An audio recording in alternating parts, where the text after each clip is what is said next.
Sejam bem-vindos a mais um AgroSessão. Esse é o canal de comunicação de sucessor para sucessores. Sejam muito bem-vindos. Hoje eu tenho a honra de receber meu pastor, um cara que eu amo demais, Vinícius Mota. Alegria. E hoje nós vamos falar de princípios espirituais que moldam a sucessão. Porque a hora que a gente pega a Bíblia, ela fala de sucessão o tempo todo. Mas antes de eu apresentar meu pastor, antes de eu iniciar o podcast com um assunto que vai enriquecer sua vida, eu quero te convidar para você se inscrever no canal, ativar o sininho, curtir e comentar nesse vídeo para chegar para mais sucessores. Compartilhe no seu Instagram se esse episódio edificou sua vida. Então, vamos lá.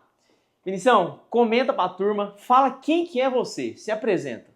Daniel, que alegria estar aqui participando. Meus parabéns pela iniciativa, porque eu acredito que é literalmente uma iniciativa muito disruptiva. Sim. O fato de que você, além de ter um nicho muito específico que se envolve com a sua área de atuação profissional, você ter sentido esse encargo de falar para sucessores, de falar para pessoas que vão dar continuidade àquilo que viram talvez os seus pais iniciando. E realmente existem muitos princípios espirituais por detrás, eu tenho certeza que esse papo vai ser muito edificante. Sim. Eu me chamo Vinícius Mota, tenho 33 anos, hoje eu sou pastor aqui em Goiânia da Igreja Emaús. E eu tenho a graça de também dar continuidade àquilo que eu aprendi através dos meus pais, porque meu pai também é pastor. Engraçado, Daniel, que meu pai, além de ser pastor, ele também é médico. Porque quando ele se converteu, ele já estava no exercício da sua profissão como médico. E depois, a história de conversão dele foi tão bizarra que ele acabou recebendo um chamado pastoral e hoje ele serve a Deus integralmente como pastor. E um dia, a gente estava conversando, falando sobre o que eu ia ser. Eu era um adolescente e na adolescência eu recebi um chamado pastoral. É interessante porque às vezes a gente pensava assim, nossa, será que eu vou ser médico? E eu confesso que eu nunca tive vontade de ser médico, mas eu sempre tive a convicção e o desejo de ser pastor. E eu falei, pai, é porque eu vou dar continuidade para aquilo que tem no seu coração. Porque depois que meu pai se converteu e recebeu o seu chamado pastoral, o que mais pulsa no coração do meu pai é o ministério pastoral e não a medicina. Então eu estou dando continuidade àquilo que verdadeiramente ele ama. E claro que, louvado seja o Senhor, ele é um excelente profissional, mas eu posso reconhecer que o legado ministerial que eu exerço hoje eu recebi dentro de casa. Resumindo, você é um sucessor, só que em outra área. Você poderia ter escolhido seguir o caminho da medicina e ser um sucessor dentro da medicina, Sim. certo? E Sim. dentro do negócio da família, você falou, não, Sim. eu quero ser um sucessor da palavra. Foi onde tem o coração dele. É isso aí. E como é que foi o sentimento do seu pai quando você deu essa notícia pra ele? Não, engraçado, porque antes de eu dar essa notícia, um dia um homem de Deus virou pro meu pai e falou para ele, olha que coisa interessante, porque meu pai, ele estava lá no exercício do ministério, aí um dia ele começou a se preocupar com a vida espiritual dos seus filhos, eu e meu irmão, porque eu tenho mais um irmão também, 6 anos mais novo do que eu. E ele conta que ele estava orando, falando assim, Senhor, fala com os meus filhos para que eles tenham uma experiência real, uma experiência individual. E aí um homem de Deus virou para ele e falou assim, olha, você está aqui hoje servindo a Deus e Deus manda te dizer que assim como você tem cuidado dos seus filhos, dos filhos de Deus, Deus te diz que Ele vai cuidar dos seus. Ou seja, você está gastando a sua vida investindo em outros. E Deus então trouxe essa palavra para tranquilizar o coração dos meus pais de que nós daríamos continuidade a essa entrega, a essa vocação, a essa consagração. E o que acontece? Quando eu então compartilho sobre as experiências que Deus estava me dando, experiências individuais, reais, os meus pais obviamente se exultaram de tamanha alegria. E aí meu pai recebe uma palavra final de que ele e os filhos dele dividiriam o púlpito. E eu já tive a experiência de ser, por exemplo, convidado para pregar em lugares que meu pai também foi convidado. Na divulgação do evento está lá o pai e o filho, sabe? Então, hoje, pela graça de Deus, a gente vê essa profecia se cumprir. Meu pai é pastor, minha mãe é pastora, eu sou pastor e meu irmão tem chamado pastoral. Você tá doido, bom demais. Agora eu quero conhecer mais sobre você. Sim. Conta pra turma quem que é o Vinícius. Você é um pai, você é um homem casado de Deus. Fala da sua família. Muito bom. Eu sou casado com a mulher mais linda do mundo, meu amor, se você está nos assistindo, um beijo. Érica Mota, eu tenho 2 filhas, a Isabela e a Luísa. A Isabela tem 7 anos, a Luísa tem 5. E hoje nós pastoreamos a igreja Emaús. E como nós temos visto a fidelidade de Deus. Ao longo da minha vida, eu até antes de exercer integralmente o ministério, trabalhei também, porque meu pai, ele é empresário. Eu disse que ele é médico, ele tem uma rede de laboratórios, porque ele é médico patologista, laboratórios de análises clínicas. E eu trabalhei em diferentes departamentos na empresa do meu pai ao longo da minha vida.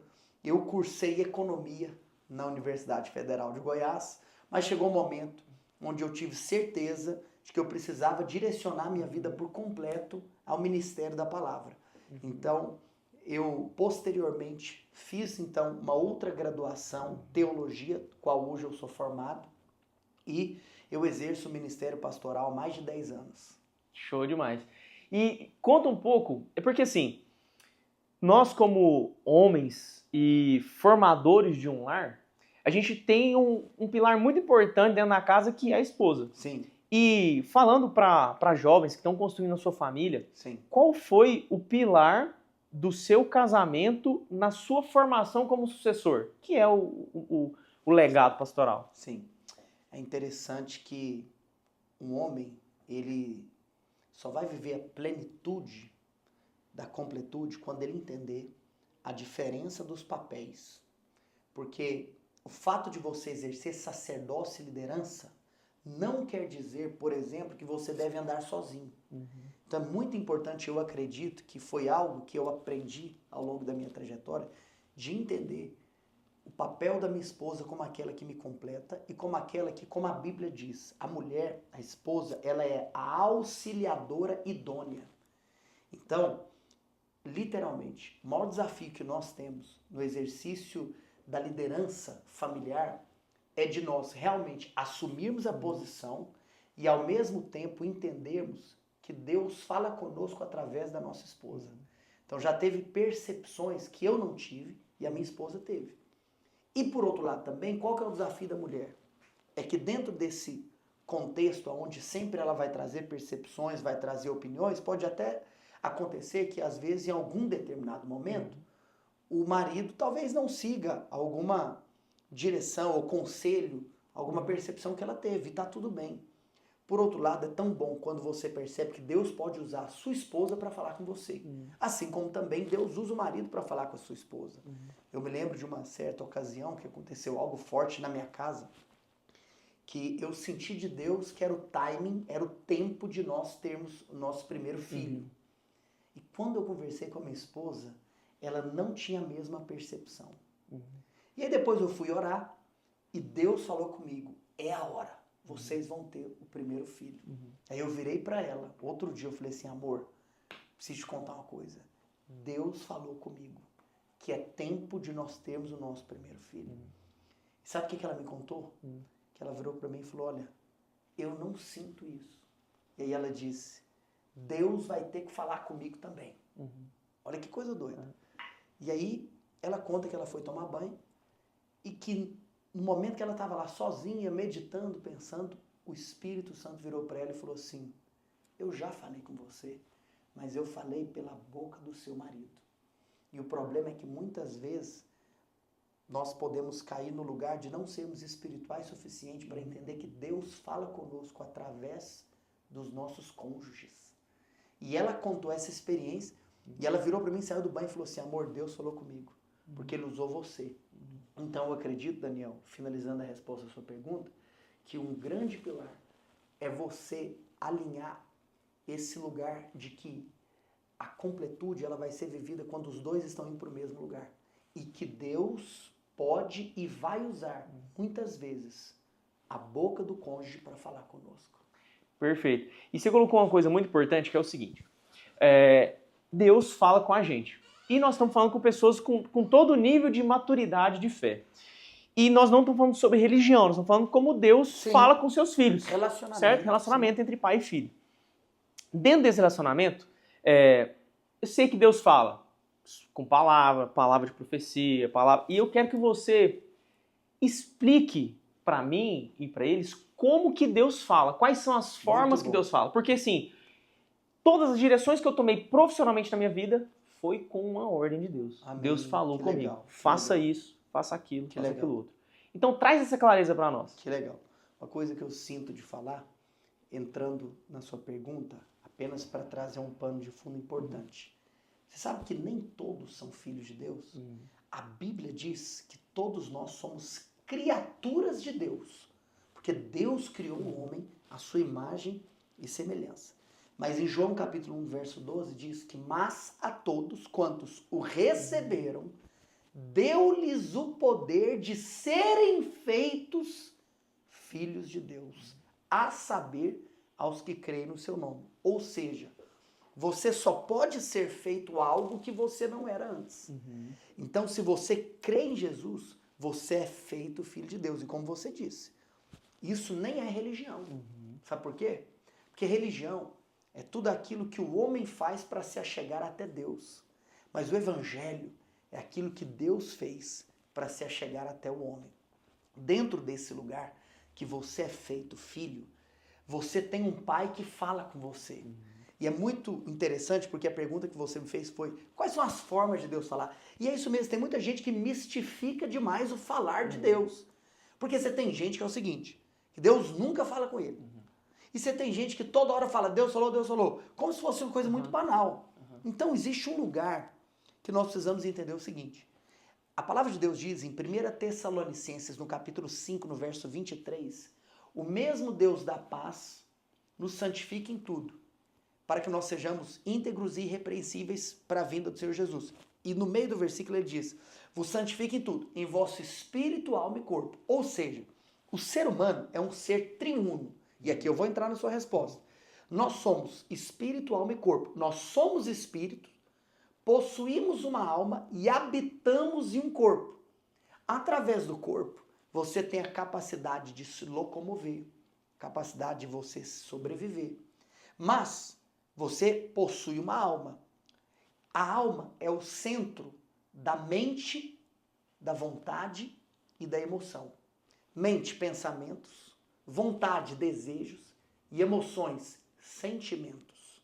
Agora, além disso, nós temos também um espírito.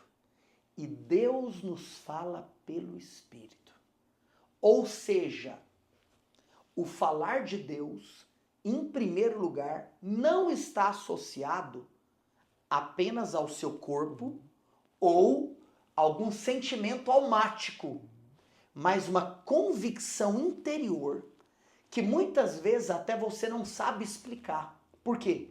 Porque a fé no falar de Deus, ela é ultra racional. Ela está além da nossa racionalidade. O profeta Isaías diz que os caminhos e os pensamentos de Deus, no capítulo 55, são mais altos do que os nossos. Eu me lembro de uma frase de Billy Graham, que ele dizia assim, que se a mente humana, não consegue compreender na sua essência a mente divina, essa é uma prova que a mente divina é maior do que a mente humana. Porque para a mente divina ser maior, então é isso. Chega um momento que eu sou incapaz. Então, em alguns momentos, Deus até pode falar conosco, que às vezes, em primeiro momento, a gente até não entende, mas você não sabe explicar, e aqui eu finalizo a resposta. Paulo fala, na sua carta à igreja de Filipos, aos filipenses, que a paz de Deus é o nosso árbitro. Então, como que Deus fala com você que está aqui me ouvindo? Deus fala com você através da paz. Por isso que, às vezes, você vai fazer coisas na sua vida, como pedir uma direção profissional, uma direção de vida, e que você não sabe explicar. Ou a presença da paz, ou a ausência da paz. Em alguns momentos você está num desafio muito maior do que outro que você já teve, mas você não sabe explicar. Você tem uma paz interior tão grande, e eu costumo dizer, se a paz é o árbitro, você tem que entender o sim ou o não. Se eu tenho paz, isso é o sim de Deus. Mesmo que a circunstância diga o contrário. vai com tudo, porque Deus está dando sim. Por outro lado, às vezes, a circunstância tá linda e maravilhosa e tá tudo cooperando. Você não sabe explicar. A paz vai embora. Parece que te dá um receio de tomar aquela decisão, de dar aquele passo. Você fala, cara, mas tá tudo tão óbvio. Mas você não sabe explicar. Interiormente, você fala, cara, parece que tem algo me segurando. É Deus falando, filho, não. Então Deus fala através da paz. Para isso, você precisa ser filho, você precisa de distinguir o que é espírito, o que é alma. Por quê? Porque a alma e o corpo, às vezes, não quer alguma coisa que Deus quer que você faça. Às vezes o corpo está cansado, às vezes a alma está abatida, mas o espírito está renovado. Então Deus fala através da paz que está no espírito e não no corpo e na alma. Bom, Com paz, sim. Sem paz, não. Mas até afunilando um pouco mais nisso, posso estar errado, você me corrija, porque eu já ouvi falar que tem 7 formas que Deus fala com a gente. Através da palavra, através de forma audível, sim. através de profeta, através de palavra Sim. de conhecimento. Sim. Quais são as... Sim, perfeito. Então, por exemplo, primeira coisa que é importante nós entendermos é que para todos aqueles que possuem o Espírito de Deus habitando dentro do seu interior, Deus fala diretamente com você. Ou seja, até quando Deus usa alguém de fora, ele só usa alguém de fora, que isso é o que a gente chama de palavra profética, que ele usa alguém de fora para confirmar algo que ele já está falando no seu coração. Então, a palavra de Deus, por intermédio de um profeta, ela confirma algo que Deus já estava trabalhando. Agora, é muito bom o que você disse. Por quê? Porque Deus pode falar através da Bíblia. E eu até costumo, eu sou pastor, então eu costumo fazer uma brincadeira que eu falo o seguinte: você quer ouvir a voz de Deus? Abra a sua Bíblia. Ah, pastor, eu queria ouvir a voz de Deus de maneira audível. Então fala a Bíblia em voz alta. mas Deus pode falar de forma audível? Pode. É só muito raro. A gente sabe que pode, porque teve gente na Bíblia que ouviu a voz de Deus literalmente. Mas são pouquíssimos casos. Agora, Deus fala através da sua palavra, porque é isso, a Bíblia é a palavra de Deus. Então, quando nós estamos lendo a Bíblia, nós estamos lendo a própria palavra de Deus. Deus pode falar conosco através de sonhos. Deus pode falar conosco através de músicas que nós ouvimos.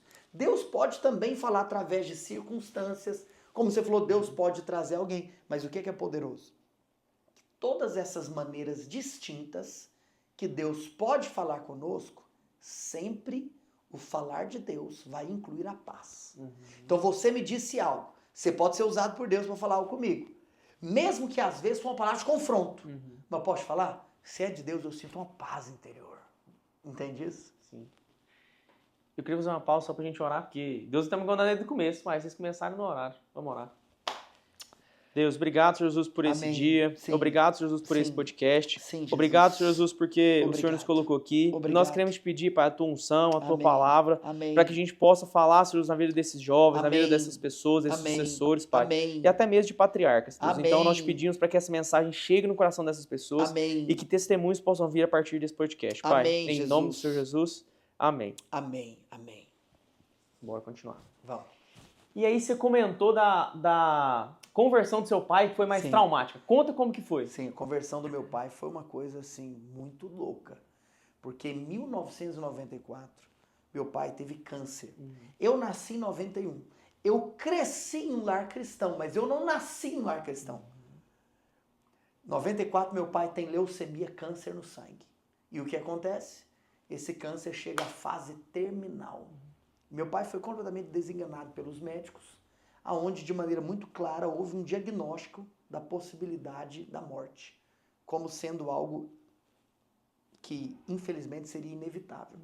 Meu pai se submeteu a todo tipo de tratamento, quimioterapia, etc.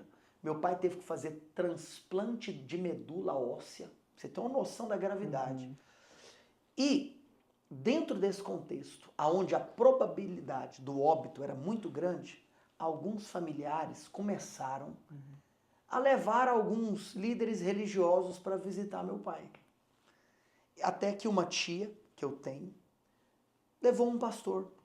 E esse pastor visitou meu pai no leito da morte. E ele disse: Deus manda te dizer que ele vai te tirar daqui, porque ele tem poder para te curar e para fazer aquilo que homem ou a medicina não tem poder. E meu pai, ele nos conta que ele creu nessa palavra, que Deus tinha poder para curar. A prova é tanta que a gente decorou esse dia. Dia 31 de maio de 1994. Foi o dia que o evangelho entrou na minha casa. Meu pai estava no leito da morte e ele acreditou. Deus pode me tirar daqui, porque ele pode me curar. Então, sabe o que aconteceu? Meu pai foi miraculosamente curado completamente de leucemia, câncer no sangue. Ou seja, eu conheci o Senhor Jesus por um milagre sobrenatural na minha casa. Eu era muito novo, eu nasci em 91, 94, eu ia fazer 3 anos de idade. E aí eu encerro essa história, Daniel, te contando uma coisa ainda mais profunda. Em virtude dos tratamentos realizados, o meu pai perdeu a sua capacidade de reprodução. E ele então recebeu um diagnóstico da medicina de esterilidade, de que ele agora era estéril. Ele já tinha um filho, mas sabe o que ele sentiu? Ele falou assim, uai, se Deus é poderoso para me dar uma vida, ele também é poderoso para me dar um filho. E ele falou, o mesmo Deus que me deu uma vida nova, ele também pode me dar um filho novo. E ele conta que por 2 anos ele ficou orando, pedindo para Deus um filho. E ele fala que às vezes ele ia visitar uma igreja, aí às vezes tinha um pastor que falava assim, ó, quem não pode engravidar, vem aqui na frente. Aí ia todas as mulheres, e ele. Aí ele falava assim, olha, eu que vou, porque o problema tá em mim, não era minha esposa. E cara, acredite em mim, dia 9 de fevereiro de 1998, a medicina não explica. Nasceu meu irmão, Vitor Mota. Vitor de Vitória, se fosse mulher ia ser Vitória. Porque é a vitória de Deus sobre o impossível. Você acredita? Então, a gente recebe o evangelho e aí por conta disso, acabou. Meu pai falou assim. E aí, no leito, inclusive, sabe o que meu pai recebeu também uma palavra de uma pessoa que falou assim, Deus não apenas vai te tirar daí, mas você vai servi-lo. E a sua casa vai servi-lo. E aí hoje, conforme eu te disse aqui no início, tanto meu pai quanto toda a nossa família serve a Deus completamente. Tá doido. História massa demais. Aí sim. E deixa a gente mudar um pouquinho. Sim. Dentro da sucessão, Meu Deus. quais são os líderes que você vê, os símbolos de sucessão dentro da Bíblia? Muito bom. Por quê? Porque é o tema que a gente vive hoje, dia a dia. Cara, beleza, eu tô dentro do negócio da minha família, eu tô iniciando a minha vida como um sucessor, seja dentro ou fora do negócio, e eu preciso de exemplo. Muito bom. E às vezes ao meu redor eu não tenho os exemplos suficientes. Muito bom. Então o que a Bíblia nos fala? Conta aí alguma história de sucessão da Bíblia que você fala, essa aqui é... Meu Deus, a Bíblia é recheada de histórias de sucessão. Inclusive, aquele que nós chamamos de o pai da fé, Abraão, sabe o que é poderoso? Porque Deus um dia fez uma aliança com um homem que chamava Abrão. E por conta dessa aliança, o nome dele se tornou Abraão e Deus é conhecido como Deus de Abraão. Mas, não sei se você se lembra, que Deus não é só conhecido como Deus de Abraão. Ele é conhecido como Deus de Abraão, de Isaac e de Jacó. 3 gerações. Por quê? Porque até se nós voltarmos lá para Gênesis, nós já temos o primeiro exemplo de sucessão na Bíblia. Abraão, Isaac e posteriormente Jacó. As gerações dando continuidade àquilo que o seu pai começou. E sabe o que é forte, Daniel? Então, Abraão, ele foi um grande patriarca. Abraão pode ser considerado para nós o exemplo de patriarca que nós realmente reconhecemos como sendo um dos maiores de toda a palavra de Deus. Porque Abraão, ele é um pai de multidões. Engraçado que parece com o testemunho do meu pai, porque ele não podia ter filho. E Deus, obviamente, operou um milagre e ele teve o filho da promessa, Isaac. E o que é interessante, então, que ele, como um grande patriarca, ele não gerou apenas um filho, mas ele gerou uma nação. Agora, uma nação que até hoje professa a mesma fé do seu patriarca. Então, olha a capacidade que esse homem teve de legar às próximas gerações aquilo que ele havia sido, de fato, o iniciador lá atrás. E assim, só para contextualizar, desculpa te cortar, Sim. para quem não é ainda tão Perfeito. assíduo na Bíblia, A história de Abraão é que ele já era muito velho, Sara, sua esposa, também já era muito velha, e eles receberam a palavra de que eles iam ser pais. E pai de multidão. Ele fala, você tá louco? Eu já sou um velho, filho, pega outro. Multidão, velho, tá doido? E aí o que eu acho muito interessante nisso foi que Sara não confiou na palavra, né? Não e confiou. quis dar um caminho. Mas enfim, vamos voltar é isso aí. na meada da Ou seja, história. Deus deu um filho que ele não podia ter, e esse filho dá continuidade ao legado do pai, e através do filho e dos filhos dos seus filhos, essa nação inteira surge, fazendo com que a palavra sobre Abraão se cumprisse. Às vezes, você está me ouvindo aí, você é um patriarca, ou você é alguém que recebeu uma palavra de Deus para iniciar algo. E pode ser que você não vê sinais de continuidade. Eu quero falar para você, patriarca. Se Deus te prometeu, Ele vai cumprir.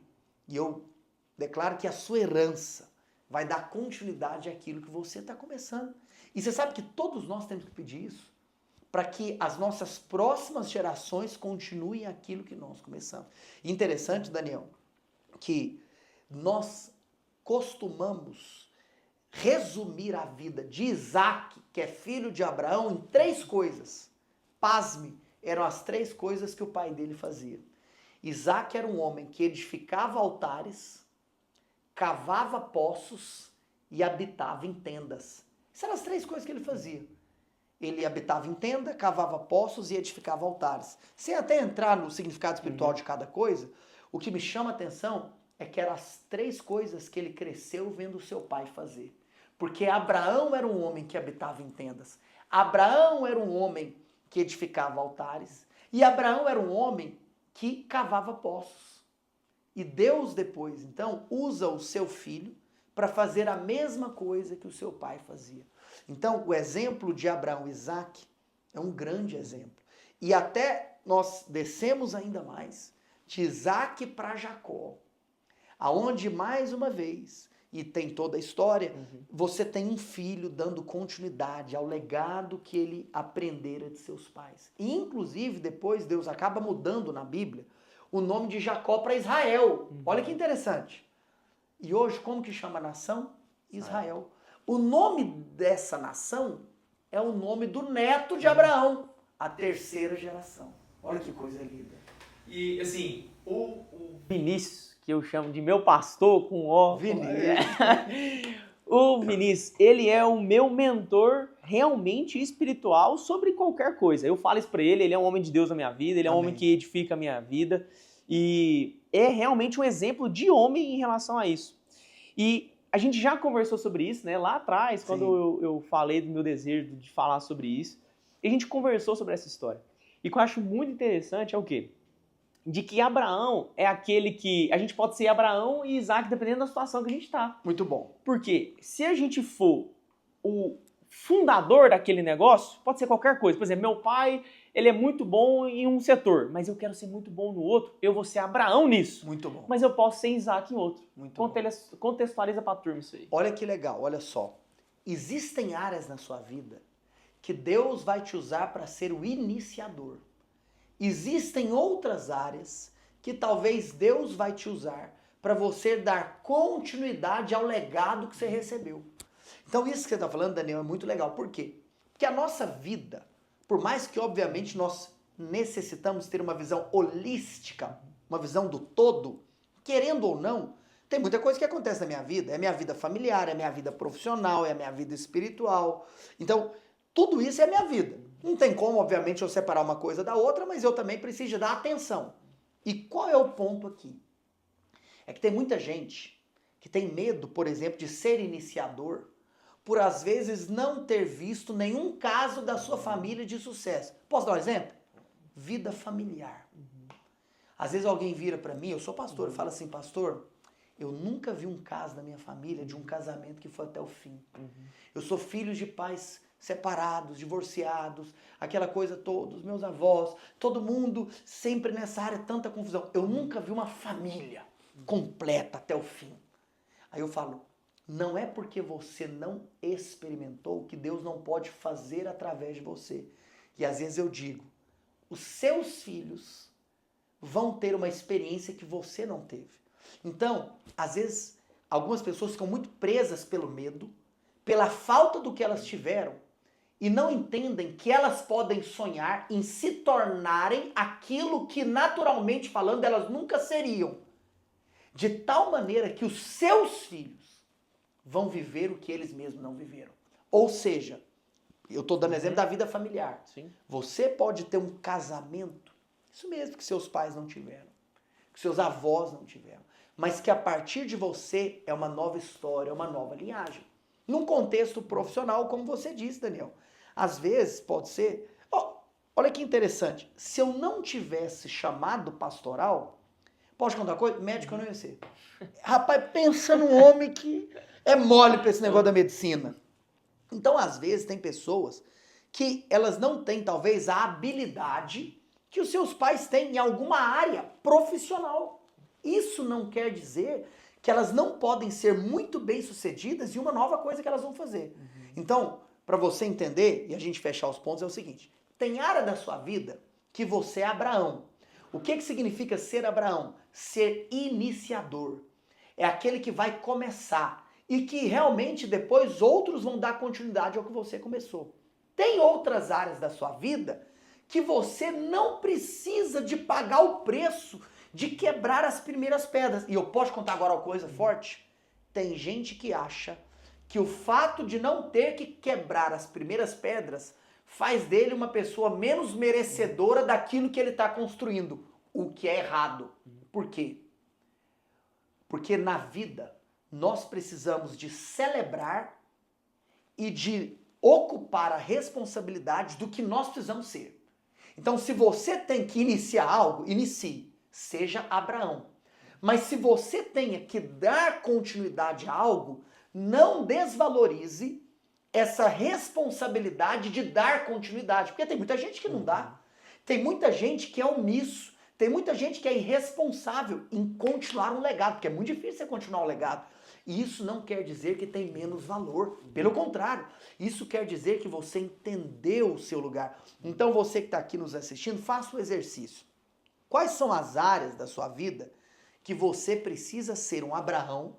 Quais são as áreas que talvez você precisa de iniciar algo que ninguém que veio antes de você fez ou teve sucesso? E quais são as áreas da sua vida que você simplesmente precisa dar continuidade? Com o mesmo coração, com a mesma nobreza, com a mesma atitude. E claro, quem dá continuidade tem a obrigação de fazer melhor.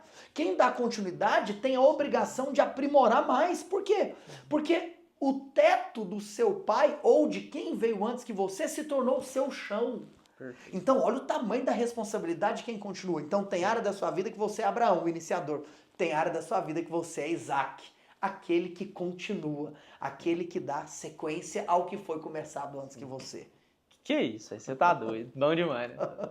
E deixa eu te falar, é muito comum eu conversando com outros sucessores, a gente entender que existe muito problema de relacionamento com pai e filho, entre patrão e funcionário, aquele desgaste que leva na família. De uma geração e outra. De uma geração e outra. O que a Bíblia nos diz sobre essa continuação geracional, esse relacionamento entre pai e filho? Você sabia que para todo legado existir, precisa acontecer algo que nós chamamos de sinergia geracional.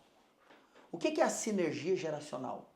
É quando as gerações distintas não se veem como competidores, mas eles entendem que é justamente o alinhamento e a unidade das gerações que vai produzir o sucesso da empreitada.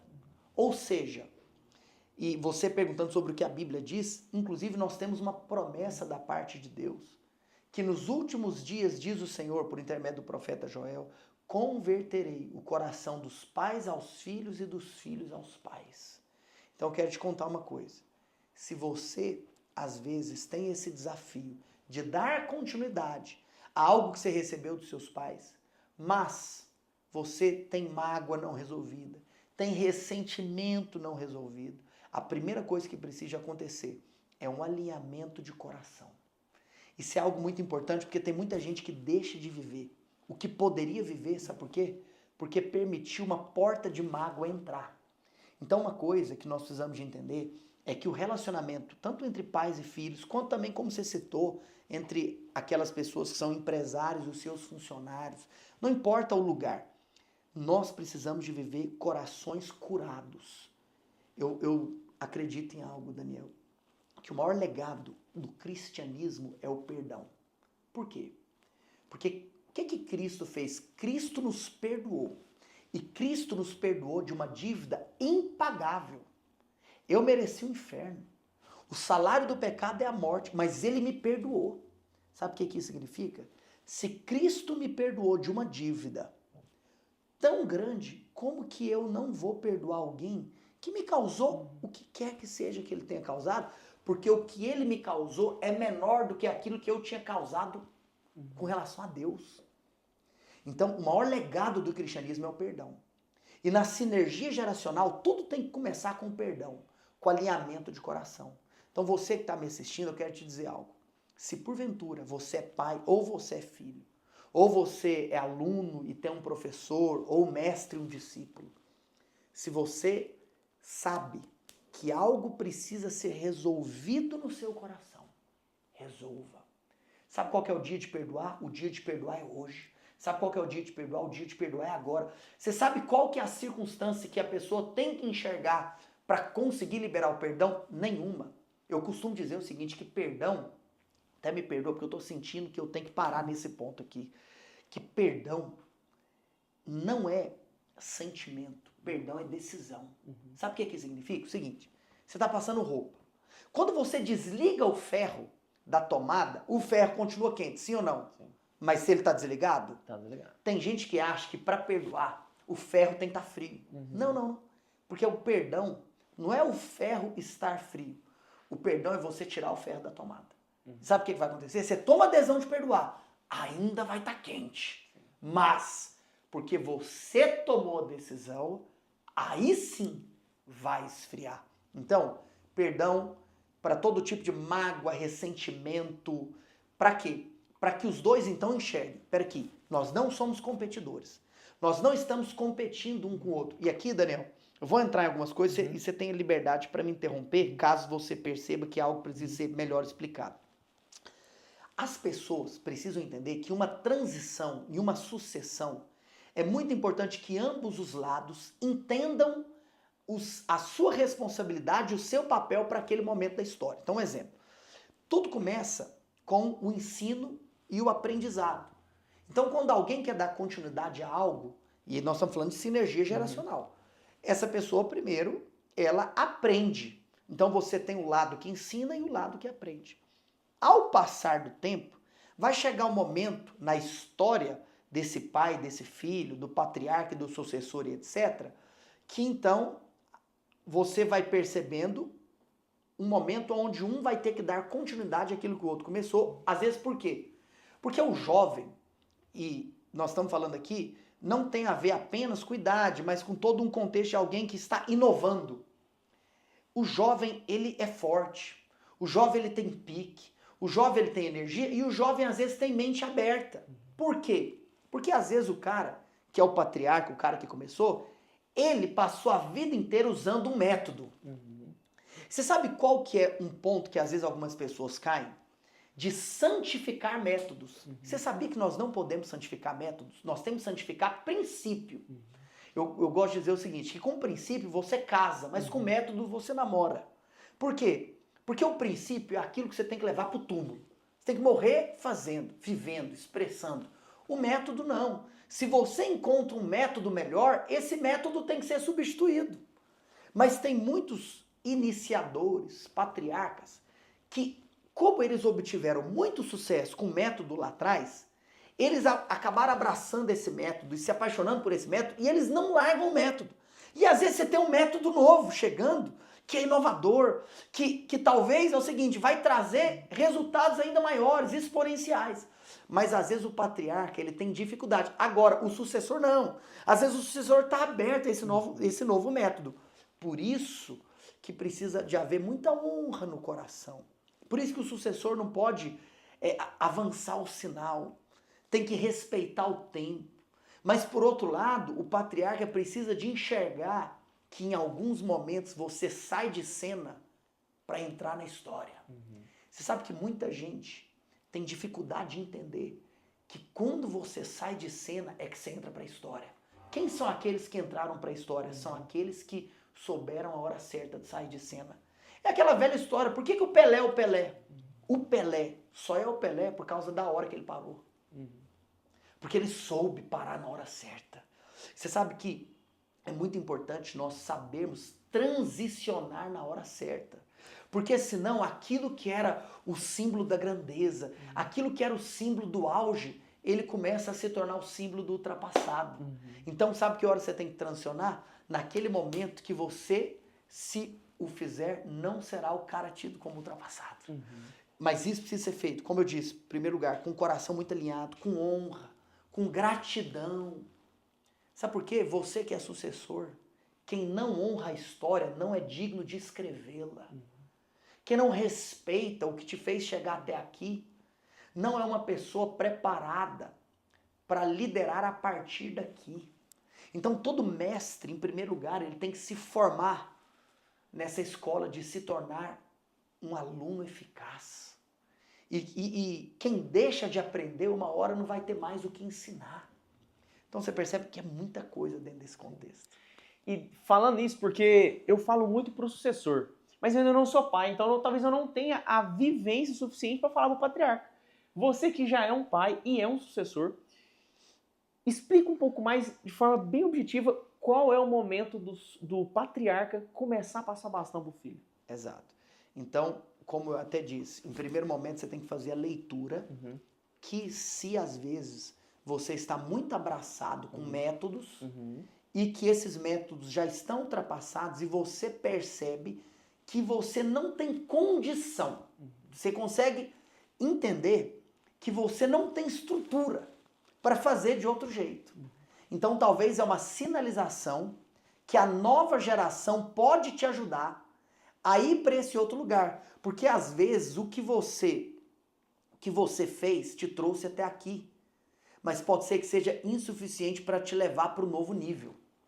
Então, em primeiro lugar, existe essa percepção de que para o alcance do próximo nível, as suas ferramentas já são insuficientes. E dentro desse contexto é muito importante analisar saúde, é muito importante analisar condição física, é muito importante analisar também o preparo do outro, porque não é só sobre uma idade. Porque às vezes você tem pessoas que amadurecem rápido, tem outras que demoram mais para amadurecer. Porque o amadurecimento ele não está ligado apenas com idade, mas com experiências, com respostas que outros deram. Então, eu acredito que o patriarca tem que olhar essas duas coisas. Ele tem que olhar se para o lugar aonde ele deseja ir, o método que ele usava será capaz ou não de fazer com que ele chegue até lá. E aí nessa questão de um novo método, às vezes a nova geração pode te ajudar, porque a nova geração vem com sangue no olho e vem aberta a mudanças metodológicas. E em segundo lugar, o patriarca tem que olhar também se é o momento certo para aquele que vai substituí-lo ou para aquele que vai, de fato, galgar ali a mesma responsabilidade. É muito importante que o patriarca ele tenha uma responsabilidade de enxergar se o outro está preparado ou não. Porque às vezes também é muito triste e é muito sério quando você passa o bastão para quem não estava pronto para receber. Simplesmente, às vezes, porque é meu filho. Porque eu quero que ele se empolgue. Não. Então passe o bastão achando que é o bastão que vai empolgar quem está vindo. Não. A pessoa tem que estar pronta para receber o bastão. E como que prepara um sucessor para ele estar pronto? Então, para começar é o seguinte, desde o início da ciência de que a pessoa deseja fazer o que você faz, começa a escola da sucessão.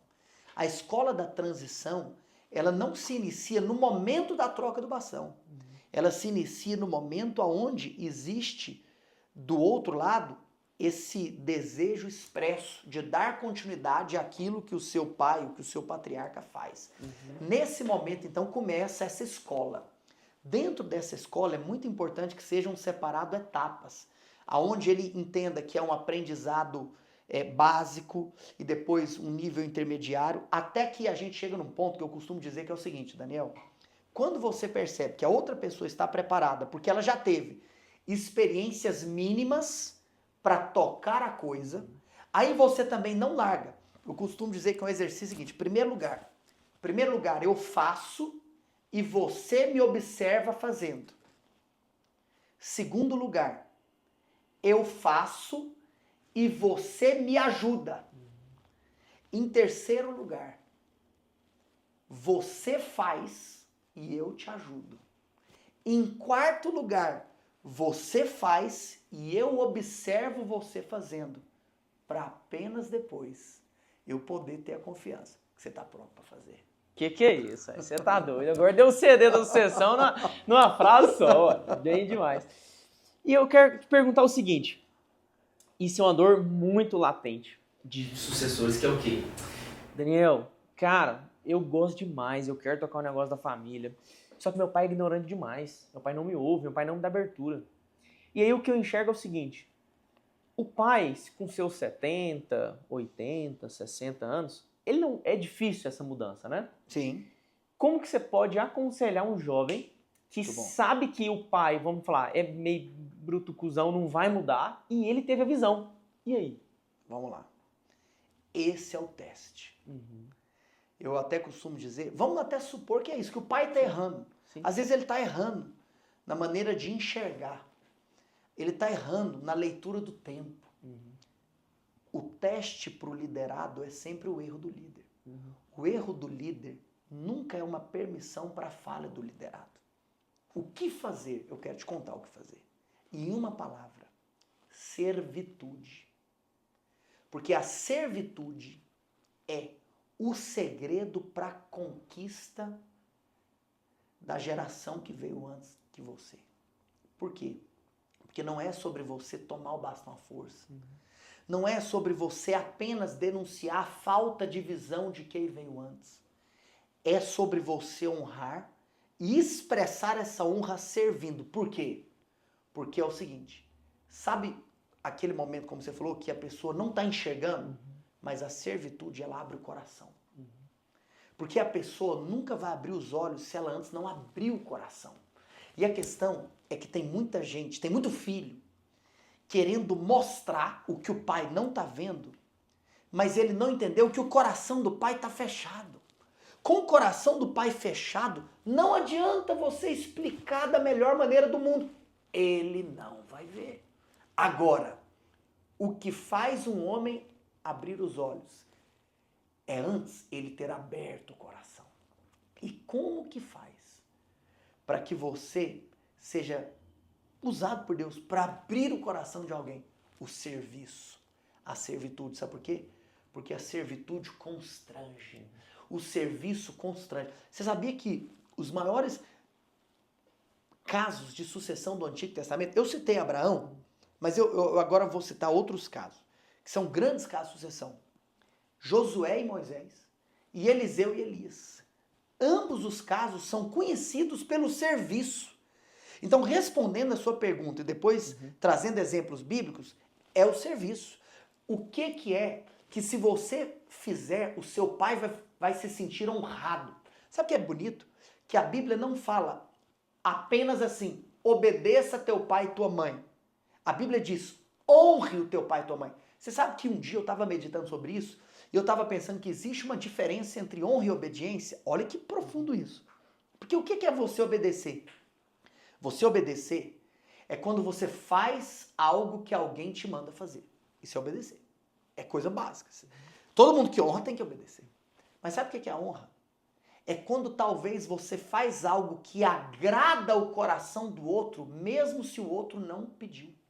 Exemplo. Arrumar a cama. Se um pai vira para o menino e diz, filho, arrume a tua cama, se o filho arrumar a cama, ele é um filho obediente. Mas se um dia o pai acorda e ele vai lá no quarto do filho, ele vê que a cama está arrumada e o filho vira para ele e fala assim, pai, mesmo sem o senhor me pedir, eu arrumei a minha cama porque eu sei que isso agrada o seu coração. Esse filho, ele não foi apenas obediente, ele foi honroso. Então, um filho que honra É um filho que serve. Então, o que é que o seu pai gosta? O que é que... E eu não estou falando aqui de você fazer com uma atitude errada, só de querer... Mimar, Não. É uma coração, atitude de né? coração. Falar assim, cara, eu estou fazendo isso porque eu sei que fazendo isso eu estou agradando o coração do meu pai. Isso vai constranger o coração do pai. Então, servitude, serviço. O que você fizer vai fazer com que seu pai se alegre. E na Bíblia, eu encerro dizendo que, por exemplo, um caso engraçado é que Moisés foi um dos maiores líderes da história da humanidade. E Josué deu continuidade à trajetória de um desses grandes líderes. E a Bíblia diz em Josué 1:1, assim que começa o livro de Josué. O livro de Josué começa com uma expressão seguinte: sucedeu depois da morte de Moisés, aí a Bíblia coloca entre vírgulas, servo do Senhor. A Bíblia chama Moisés de servo de Deus. E aí o versículo continua, que este falou a Josué, entre vírgulas, filho de Num, entre vírgulas, servidor de Moisés. A Bíblia chama Moisés de servo de Deus, mas chama Josué de servo de Moisés. O negócio, Daniel, é que todo mundo quer ser servo de Deus, mas ninguém quer ser servo de outro homem. Às vezes você tem uma pessoa que é o seguinte, ele quer servir a Deus, mas não quer servir o seu próprio pai. O segredo para você ser Josué é você servir Moisés. Porque além de você estar servindo a essa pessoa, você está servindo quem colocou essa pessoa na sua vida. Então, por exemplo, se eu vou em um lugar e às vezes as pessoas me recebem bem, com honra, porque eu represento alguma coisa para elas, elas estão me honrando. Mas, se eu não vou e mando um representante e as pessoas não tratam esse representante com honra, essas pessoas estão me desonrando. Então, quem colocou meu pai na minha vida? Foi o próprio Deus. Então, quando eu honro meu pai, eu estou honrando também quem foi aquele que escolheu para que ele fosse o meu pai. Então, o segredo para abrir os olhos do pai que não está enxergando é a servitude. Porque a servitude abre o coração. Quem tem o coração aberto, depois tem disposição para enxergar o que não estava vendo antes. E Eliseu é a mesma coisa. A Bíblia diz que um dia Josafá perguntou, tem algum profeta aí? Aí falou assim, 2 Reis, capítulo 3, verso 11, tem sim, Eliseu, aquele que deitava água, aquele que derramava água nas mãos de Elias. Olha que coisa linda. Aí depois eu te pergunto, quem que deu continuidade ao ministério de Elias? Eliseu, quem serve. Você só vai dar continuidade a uma obra que antes você se tornou um servo nela. Então sirva o seu pai, mesmo se ele não estiver enxergando o que você está enxergando, que vai abrir o coração e vai abrir a visão. Perfeito, você tá doido. E falando de Moisés e Josué, o que eu acho muito interessante é que no capítulo 1 também, dá pra gente perceber que Josué, tava se sentindo desencorajado pro caminho. Ele falou, cara, eu não vou ser capaz de fazer isso. Porque o meu líder que veio antes de mim foi muito grande. Foi muito grande, eu não vou dar conta. Aí Deus fala 2 vezes, muito enfático, seja forte e corajoso. E assim como eu fui fiel com Moisés, serei com você. Não tem como. É isso aí. Então, se Deus honrou o seu pai e te deu a missão de suceder, ele está falando, seja forte e corajoso, que você é capaz e eu vou te dar a direção para você suceder o negócio da sua família. Muito bom, Daniel, porque tem muita gente que às vezes ele se sente incapacitado para dar continuidade. Porque o pai foi muito bom. Porque eu não sou 10% do meu pai, como é que eu vou tocar o negócio? Mas aí ele tem que entender essa chave, que é a bênção de Deus. Então é isso mesmo, é falar assim, pera aqui, qual era o segredo do meu pai? Às vezes não é sobre você aprender tudo, às vezes é sobre você aprender o segredo. Perfeito. Sabe o que aconteceu?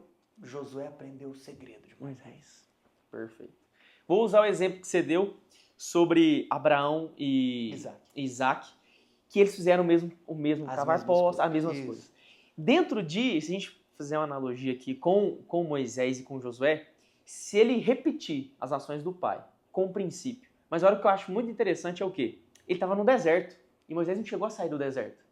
Quando ele estava no deserto, essa analogia que eu fiz essa semana, no deserto não tem direção, é tudo duna. Meu Deus. Como é que você pega uma referência? Para onde que eu vou? É tudo duna. Então quando o cara pega um negócio na mão, às vezes ele está sem referência. Para onde que eu vou? Só que aí o que Deus faz?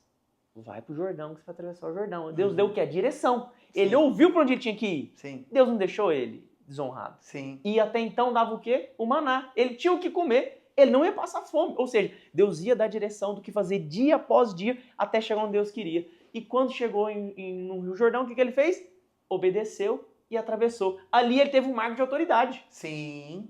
Ou seja, quando um sucessor tem um marco de autoridade, ele consegue pegar a experiência do pai e agora ele se torna um líder também. Sim. Porque agora quem o seguiam falava assim, ué, peraí, se Josué atravessou o Jordão, é porque ele tem a mesma unção de Moisés. Sim. Então agora eu ouço. Sim. Porque até então era só quem sobrou.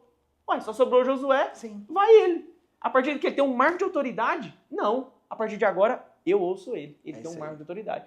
Então, na sua carreira, vai chegar um momento que você vai ter um marco de autoridade. E nesse momento, você vai passar de ser um sucessor para ser o patrão, o líder. E aí, nesse momento, você vai ser o sucedido. Você vai iniciar uma nova sucessão. E isso eu achei muito interessante, assim, do livro de Josué. E me marcou muito. Foi bem interessante isso. Daniel, isso que você falou foi muito forte. Porque você até está tocando em um ponto que entra, por exemplo, princípios de liderança. Uhum.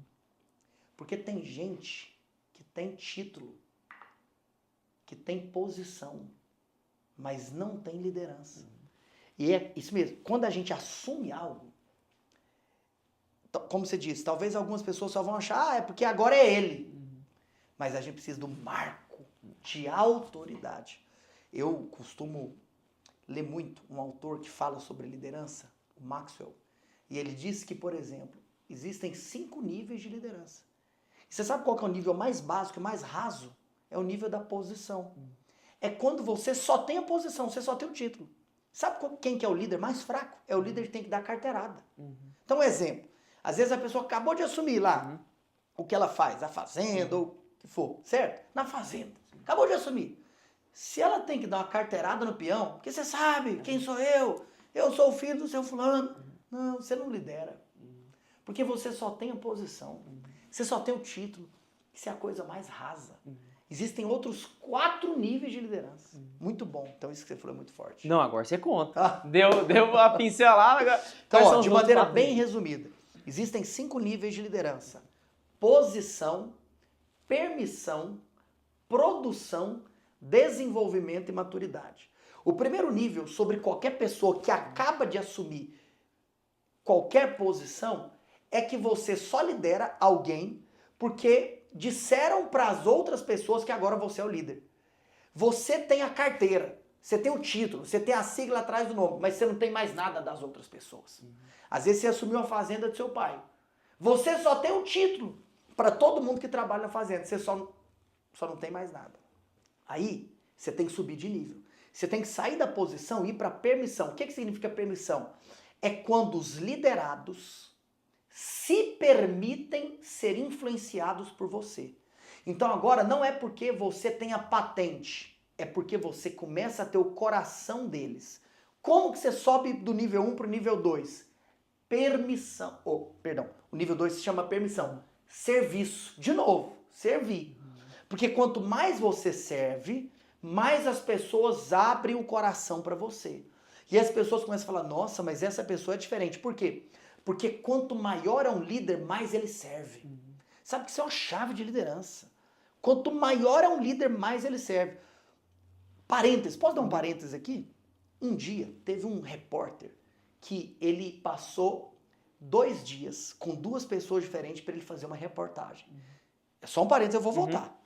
O primeiro dia ele passou com um milionário. O segundo dia ele passou com um bilionário. E ele contou a experiência do primeiro dia. Que ele falou assim, meu Deus, o dia com o milionário foi incrível. Ele me mostrou tudo que ele faz, quem ele é, tudo que ele tem. E eu falei, uau, realmente esse é um homem muito grande. Que demais, é por isso que ele é um milionário. Olha o tanto que ele é fantástico, olha o tanto que ele é isso, olha o tanto que ele é aquilo. Beleza.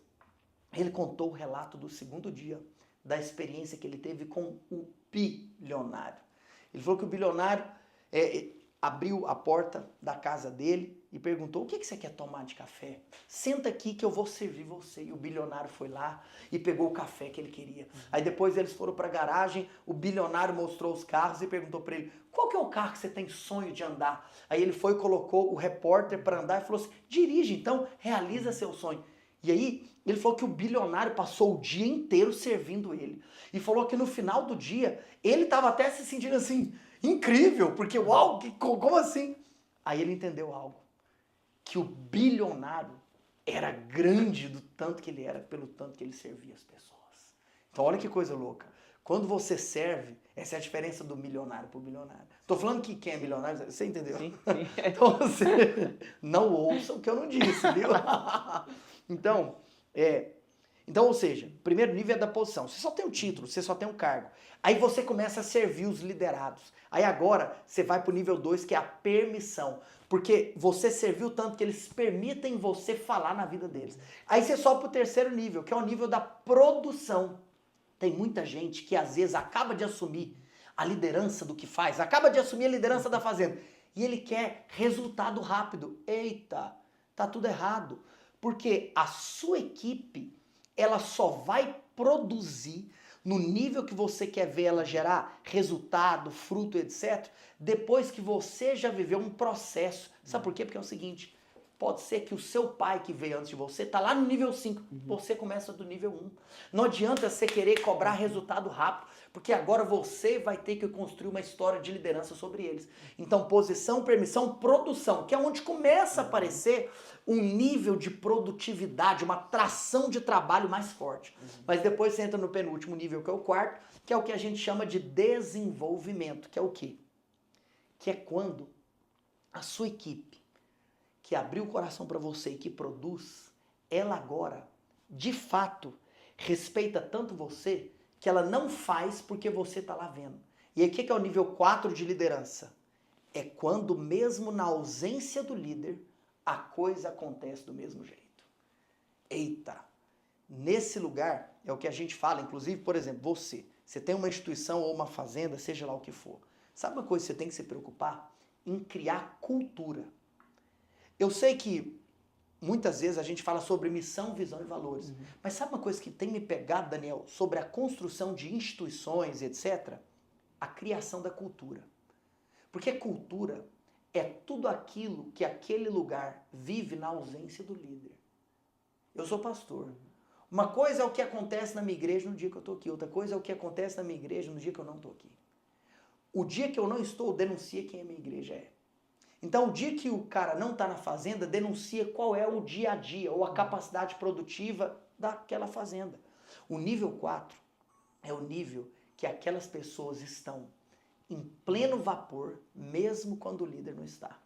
E você sabe qual que é o nível 5? O nível da maturidade, que é essa hora certa de você sair de jogo, sair de cena. É quando você já se tornou um ideal. É quando você se tornou uma causa.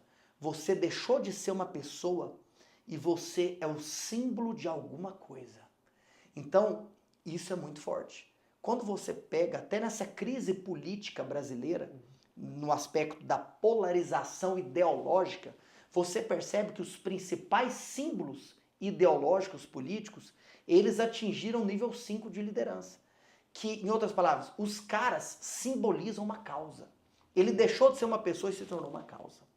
Então, esse é o nível mais alto de liderança. Show demais. E, Vinicião, já que nós estamos falando de liderança, quem para você é um maior exemplo e por quê? Muito bom. Boa pergunta, hein? O maior exemplo de líder na história da humanidade é Jesus Cristo. Por quê? Porque hoje nós estamos no ano de 2024 depois de Cristo. Sabe o que significa? Que ele dividiu a história. Sabe o que significa?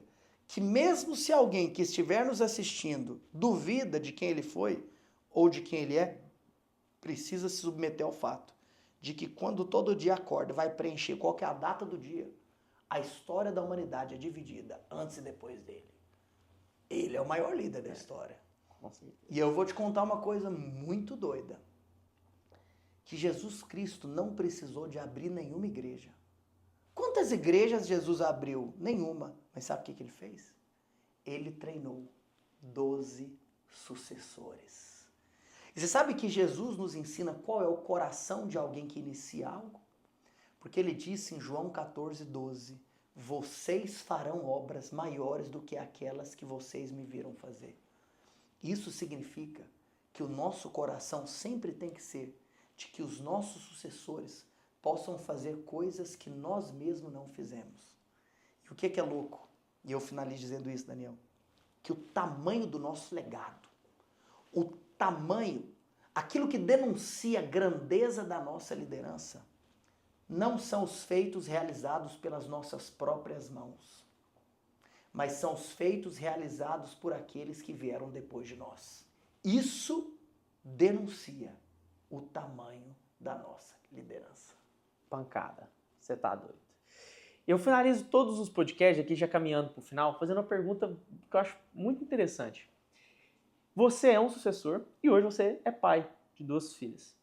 Se você pudesse tirar uma mensagem do coração do seu pai ou do seu próprio coração e colocar direto no coração das suas filhas, o que seria? Meu pai, ele tem uma passagem do profeta Isaías no coração dele, que é quando ele recebe uma palavra de Deus, dizendo, não te assombres, não te espantes, porque eu estou contigo, diz o Senhor. Lá no leito da morte, meu pai recebeu essa notícia. E o que eu quero passar para o coração das minhas filhas, que eu recebi do meu pai, é esse senso de clareza de que Deus nunca nos abandona, que nós nunca estamos sós, que não importa o que esteja acontecendo, Ele está conosco. É isso que eu quero que minhas filhas aprendam, que eu aprendi com meu pai. Bom demais, você tá doido. Fala seu Instagram pra turma te seguir. Moçada, não é por nada não, mas esse cara, isso aqui é só a unhinha de fora dele, assim, ó. Então, fala qual é o seu Instagram pra turma te seguir e aprender mais sobre o Evangelho. Muito bom. Meu Instagram é @ViniciusFTMota com 2 T's. F de faca, T de tatu, Mota com 2 T's. @ViniciusFTMota. Daniel, meus parabéns pela iniciativa, porque realmente, como é precioso nós conversarmos sobre assuntos como esse, sucessão, transição, legado, que de fato são pilares elementares para o avanço da sociedade. Sim. Mas antes eu quero deixar um convite. Sei que ele às vezes não vai falar, mas eu quero te convidar. Muito bom. Se você é de Goiânia, vem para Emaús, que é culto dia de domingo, das 10 às 10 e às 19. Eu só venho às 19, então não sabia que eu quero às 10.